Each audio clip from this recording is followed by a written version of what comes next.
प्यारे बच्चों, हम आज कक्षा 10वीं गणित के संख्यांकी लास्ट अध्याय है अध्याय 16। इसमें से बहुलक का हम आज अध्ययन करेंगे, वर्गांतर वाला प्रश्न। तो ये 4 नंबर के लिए महत्वपूर्ण प्रश्न है जो एग्ज़ाम में पूछे गए थे। ध्यान देंगे यहाँ पर। प्रश्न इस तरह से, बहुलक ज्ञात कीजिए। बहुलक ज्ञात करेंगे तो यहाँ पर देखिएगा वर्गांतर दी गई है और दूसरी आवृत्ति। आवृत्ति को हम एफ से दर्शाते, 2 ही कॉलम दिए जाएंगे तो इसमें और एक्स्ट्रा कार्य नहीं करना पड़ेगा, है ना।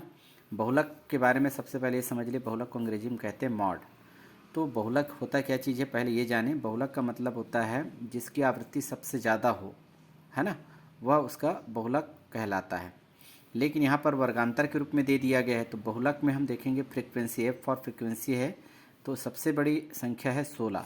तो 16 की वर्ग सीमा क्या है, 20 और 30, यानी हमारा उत्तर 20 और 30 के बीच में आएगा, है ना। तो इसे ज्ञात करने के लिए हम फार्मूला का उपयोग करेंगे। तो यहाँ पर अब लिखेंगे, है ना, यहाँ पर सबसे बड़ी आवृत्ति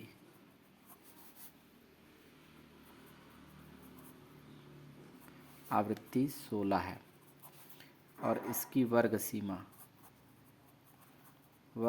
है, देखेंगे ये 16 है, इसको चिन्हांकित कर दें, और इसकी वर्ग आवृत्ति है 20 से 30, वर्ग सीमा है 20 से 30, यानी उत्तर हमारा 20 से ज़्यादा और 30 से कम, दोनों के बीच में कोई हो सकता है, इतनी है, ठीक है। तो ये फ्रीक्वेंसी है, तो ये बहुत सारी फ्रीक्वेंसी है। तो इसमें ये जो मेन जो सबसे बड़ी आवृत्ति होती है उसे हम F1 से दर्शाते हैं, और इसके पहले वाले को F0 से, और इसके बाद वाले को F2। इस तरह से F0, F1, F2। F0 का मतलब होता है पूर्व आवृत्ति, यानी कि जो मेन आवृत्ति है उसके पहले के मान होते हैं, और F2 जो है आवृत्ति, है ना, आवृत्ति की बाद की आवृत्ति कहलाती है। तो इस तरह से सारे मान हमारे पास आ गए। तो यहाँ पर हम देख पा रहे हैं L1 क्या चीज़ है, निम्न सीमा है, और ये कहलाता है उच्च सीमा। वर्गांतर का निम्न सीमा 20 है और उच्च सीमा 30 है। तो L1 का मान है 20 निम्न सीमा, L2 का मान है 30।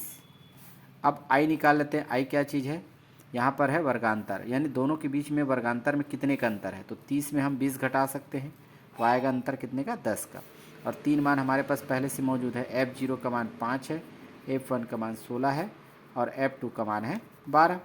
अब हमें क्या करना है, बहुलक ज्ञात करना है। बहुलक को बोलते हैं अंग्रेजी में मॉड। तो MO शॉर्ट फॉर्म में लिखा जाता है। फार्मूला है L1 प्लस, फिर लाइन खींचेंगे, है ना, F1 minus F0 Guna I।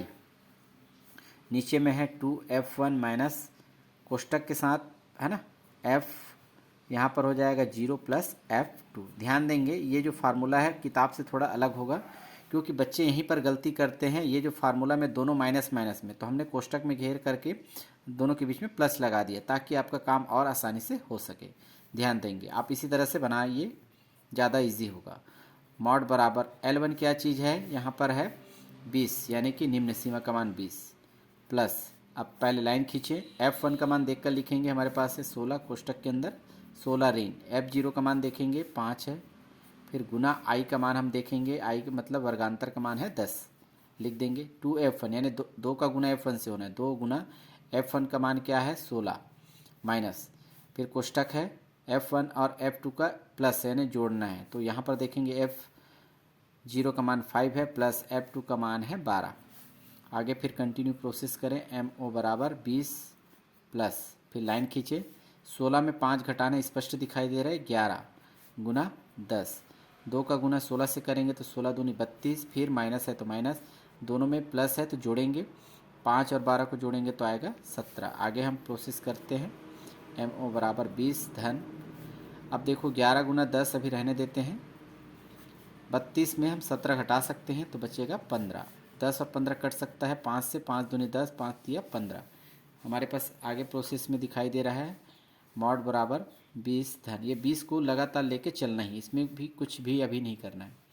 11 गुना 2 होता है 22, 22 बटे 3, 22 बटा 3 ये कैंसिल नहीं होगा, तो हम रफ कार्य कर लेते हैं, यानी 3 से भाग देना है 22 को। तो यहाँ पर हम साइड में थोड़ा रफ कार्य कर लेते हैं, 3 से भाग देते हैं 22 को, कितना आता है देखते हैं, 3 सत्ते 21, 7 बार में जाएगा 21, बचेगा 1। अब हमारे पास नंबर नहीं तो दशमलव का प्रयोग करेंगे तो ये 10 हो जाएगा, 3 तिया 9, 3 बार जाएगा तो बचेगा 1, फिर हम 0 ले सकते हैं, 3 तिया 9, इस तरह से चलता रहेगा क्रम। तो 7.33 दशमलव के 2 अंकों तक आपको अनिवार्य रूप से, है ना, नंबर को लेना है।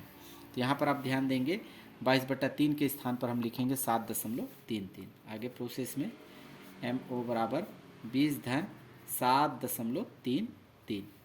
तो 7.33 में 7 क्या है, पूर्णांक है, और ये जो है 33 जो है वो अपूर्णांक है। तो पूर्णांक का योग पूर्णांक से होगा, जैसे 20 पूर्णांक है और इसमें 7 पूर्णांक है, तो 20 का योग 7 से होगा। तो हम बहुलक बराबर 20 धन 7 को जोड़ेंगे तो 27.33। ये आपका आंसर होगा। इस तरह के प्रश्न एग्जाम में पूछे जाते हैं, ध्यान देंगे।